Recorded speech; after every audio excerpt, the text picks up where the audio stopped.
Hey everyone, it is Steph. We are tackling a whole new book in the next few months, and that is The One Thing by Gary Keller and Jay Papasan. So we've covered several books so far this year. So the first one is Atomic Habits, and that is essentially helping us to ask the question, like, how do I become the kind of person who can do this consistently? And then we went into Profit First, which helped us ask, how do I build financial health into my business? And that segued into Traction, which is about how do I build a business that runs intentionally? And with The One Thing, what Gary Keller and Jay Papasan are asking us to consider is, what deserves my attention today? And the key question that their book revolves around is, what is the one thing that I can do such that by doing it, everything else will be easier or unnecessary? And something that I hear from business owners all the time is, well, it's all important. They have a lot of ideas, they have a lot of obligations, there's a lot of different ways that their attention is being divided. And it's not necessarily just a time management problem that they're struggling with, it's a prioritization problem. All 10 things that you have going on cannot be equally important.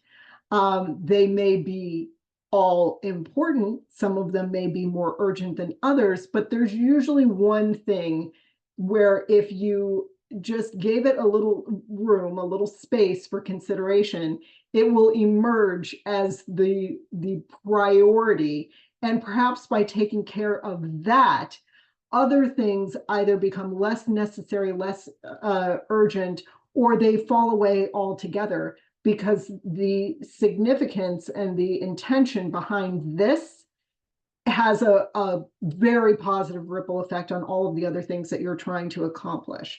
So I think when you find yourself tight on time, kind of drained of energy, or just overwhelmed, and you are losing traction because you're trying to serve, too many masters at once, pick the thing to work on today that advances your cause. And every day you can choose the one thing to give your time and your care to. And again, it will make the thing that you do tomorrow easier. This also ties in with having realistic expectations of yourself, as you are only one person who has the same 24 hours a day as everyone else. And rather than make yourself crazy and not have grace for yourself and hold yourself to some impossible expectation, this is really a matter of practicing discernment. And I've spoken in other videos about becoming a more ruthless editor of your time and your obligations, and being really cautious about what you say yes to. If you say yes to everything and everything sounds like a great idea, you will just live in the spin. But when you have discernment and you are picking things that genuinely interest you, and they will serve your clientele and they will enrich your business, and like multiple things are achieved by this singular focus, that's a good test of whether something is worth all of your resources.